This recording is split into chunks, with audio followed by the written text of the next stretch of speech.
Hello students, welcome to జీకేఎస్జియో. మనం ఈరోజు టాపిక్ వచ్చేసి మనకు జియోగ్రఫీ అన్నమాట. జియోగ్రఫీ అంటే ఏంటి, దాంట్లో ఉన్న సబ్ బ్రాంచెస్ ఏంటి అనేసి మనం ఈ షార్ట్ వీడియోలో తెలుసుకోబోతున్నాం. సో జియోగ్రఫీని టూ డివైడ్ చేసి మనకు జియో ప్లస్ గ్రఫీగా డివైడ్ అవుతుంది అనమాట. సో ఇక్కడ వచ్చేసి జియో వచ్చి earth and graphy means description. So మనం ఎర్త్ యొక్క డిస్క్రిప్షన్ గురించి తెలుసుకోవడాన్ని మనం జియోగ్రఫీ అంటాము.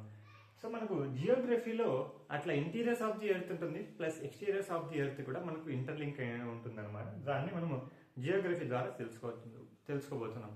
మనకి ఈ జియోగ్రఫీ అనేది మనం ఏపీపీఎస్సీలో కానీ యూపీపీఎస్సీలోని కానీ మరియు ఇతర కాంపిటేటివ్ ఎగ్జామ్స్ లో important major key role play చేస్తుంది అనమాట. మనకి జియోగ్రఫీ టాపిక్ అనమాట. సో జియోగ్రఫీ కూడా ఒక పేపర్ నియర్లీ 10 to 20 క్వశ్చన్స్ మనకు జియోగ్రఫీ ద్వారా రావడం జరుగుతుంది. ఓకే, సో మనకు జియోగ్రఫీని తీసుకుంటే 2 సబ్ బ్రాంచెస్ గా డివైడ్ అయ్యడం జరిగింది. ఒకటి వచ్చేసి physical geo and economic Jio.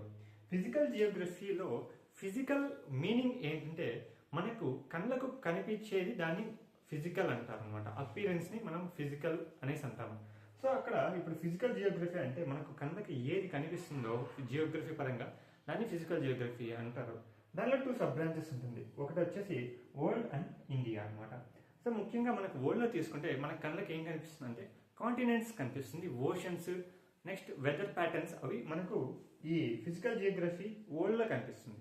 Then coming to the ఇండియాలో వచ్చే కొద్దికి మనకు ముఖ్యంగా Himalayas formation, climate, soil, vegetation and some other aspects అనేది మనకు ఫిజికల్ ఇండియన్ జియోగ్రఫీలో తెలుసుకుంటాం అనమాట. So that is called physical futures.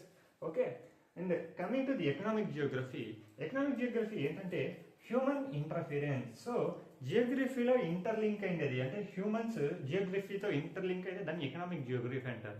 ముఖ్యంగా మనకు రిసోర్సెస్ కానీ, ట్రాన్స్పోర్ట్ కానీ, agriculture and some other natural aspects ని మనము ఈ హ్యూమన్ ఇంటర్ఫీరెన్స్ ద్వారా మనకు ఎకనామిక్ జియోగ్రఫీ ద్వారా తెలుసుకుపోతాం. సో మరి నెక్స్ట్ వీడియోలో మనకు నెక్స్ట్ షార్ట్ లో కొత్త టాపిక్ గురించి తెలుసుకోబోతున్నాం. సో దీన్ని ఎలాబరేట్ చేస్తాను నెక్స్ట్ వీడియోలో. Hope you understand. Thank you.